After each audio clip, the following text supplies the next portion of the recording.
The second race of the 2023 season has concluded, and we now have a new champion at the Los Angeles Speedway.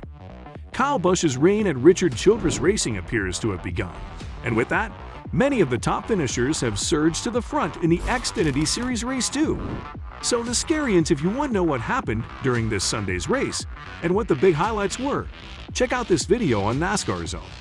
But before we talk about the Cup Series race, do subscribe to our channel and hit the like button. Who could possibly be surprised by the fact that Busch won the most recent Auto Club 400 despite the fact that he is coming off a disappointing season in which he won only one Cup Series race? It was his fifth victory in the Auto Club Series, including his first victory in the Cup Series in 2005 and his 200th victory overall in 2019. Can't thank Richard and Judy enough. I can't thank Austin for calling me and getting me talking and getting me this opportunity to be able to come over here to RCR. After 15 years with Joe Gibbs Racing, he finally got his first win with Richard Childress Racing in just their third race together. Busch stated that because of all of that, it would be memorable. California is one of my favorite states, and I've always thought highly of this track. The supporters in this area have been fantastic.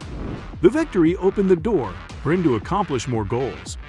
It was the 19th year in a row that he had won a Cup Series race, 1 year longer than the previous record holder, Richard Petty. It was also the 95th Cup Series win for brothers Kyle and Kurt Busch, which beat the record set by Bobby and Donnie Allison. Kyle remarked that it was cool that he was there.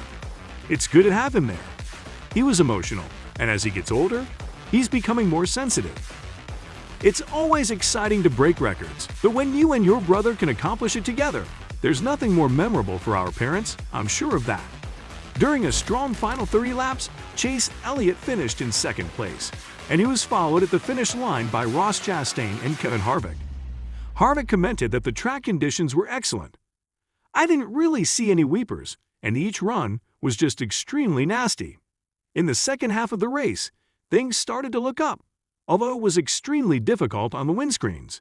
In the end, they did an excellent job preparing the track, which allowed us to put on a good race. A sweeper truck, air tundras, Buffalo turbine blowers, and jet dryers were among the large track drying machines that were put to action by the crews on Sunday morning at 5:30 in the morning in an effort to stop the tears.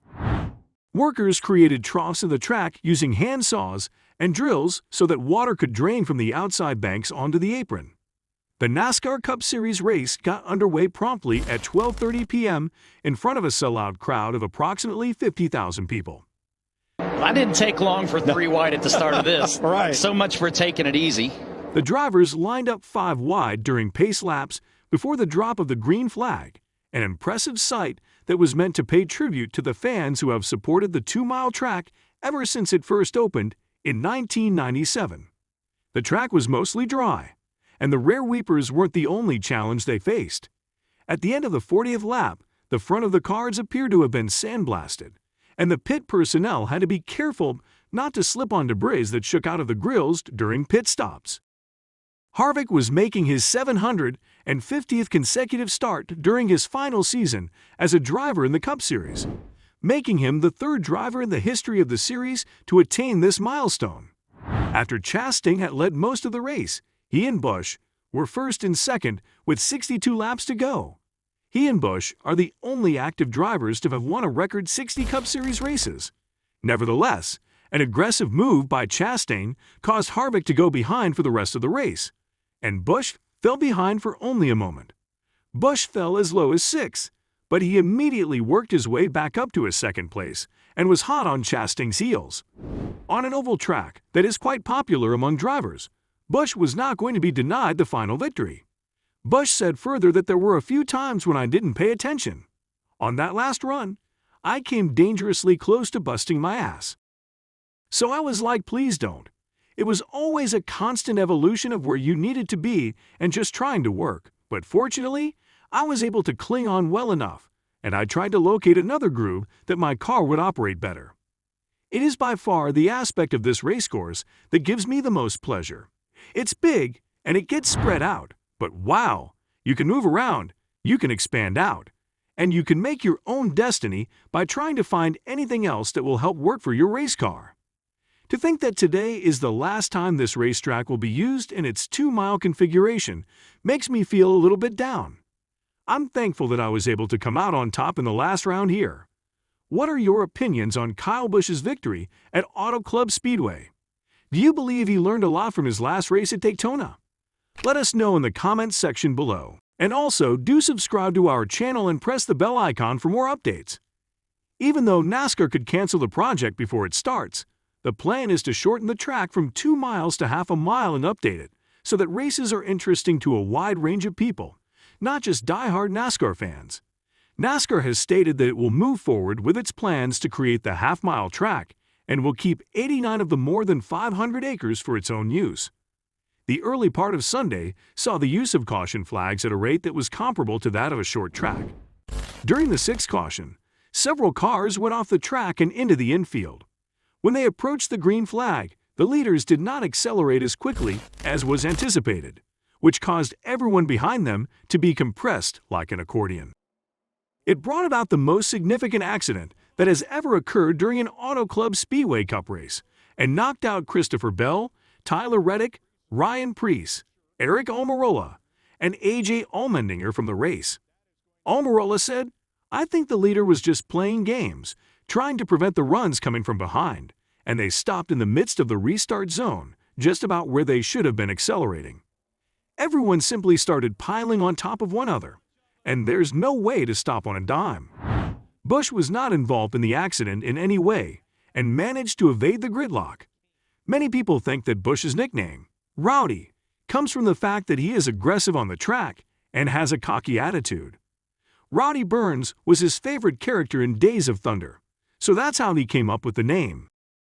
It's only a coincidence, but the actor Michael Rooker, who portrayed the famed race car driver Rowdy Burns in the movie, was the one who gave the command to start the engines on Sunday. About 3.5 hours later, one driver was doing a burnout on his victory lap, giving the last memory of an iconic track. The crowd applauded. Busch responded, "Yes, man, Rowdy Nation is increasing, and they are loud and happy about it. Be careful, we're about to take over." Busch approached the president of the Speedway, Dave Allen, and requested a piece of the track that will be removed. He added that as special as this place has been to me with 5 wins here, it would be quite meaningful, and winning the last one was really meaningful to me. It does not have a very glamorous or hip appearance. It looks like a chunk of asphalt, but even now, it's just a memory. And now let's talk about the Xfinity Series race, which also took place this Sunday. In Sunday's Production Alliance Group 300, the last race at the 2-mile Auto Club Speedway, John Hunter Nemechek won in his number 20 Joe Gibbs Racing Toyota as the sun went down. It wasn't meant to be like that. The NASCAR Xfinity Series drivers were supposed to race on Saturday, with the NASCAR Cup Series finishing up on Sunday. However, rain and snow, yes. Snow in Southern California's Inland Empire made it impossible to hold the race on Saturday. Nemechek took the lead for the last time after a restart on lap 139 of 150. He said, "Man, this full 20 team gave me a great race car. Just wanted to give a big shout out to all the guys on this 20 team." I think a lot of guys had doubts about Ben when he came down from the Cup Series, and it's been great to have him on the box and build the relationship I have with him. I've worked with a lot of the guys on the team over the past few years, and the pit crew came through tonight when it mattered. In the first race of the NASCAR Xfinity Series season at Daytona, Nemechek came in second by just a few inches. He led the most laps, 49, and he finished 0.761 seconds ahead of the runner-up Sam Mayer. The Xfinity Series win was his 3rd in his career, and it happened at the same track where his father, Joe Nemechek, won the first Cup pole of his career and the first pole at the venue. Justin Allgaier came in 3rd, and Chandler Smith came in 2nd. Josh Berry came in 5th, joining Mayer and Allgaier, who is also from Junior Motorsports, in the top 5. Mayer tried to catch Nemechek for the last 12 laps, but he couldn't get close enough to win. The Alsco Uniforms 300 is the next race in the Xfinity Series. It will take place at Las Vegas Motor Speedway on Saturday at 4:30 p.m. ET. That's all for today. Hope you enjoyed it. Tell us in the comments what you think about the video. And don't forget to subscribe to our channel to see more of our videos on NASCAR updates. Look forward to seeing you in the next video.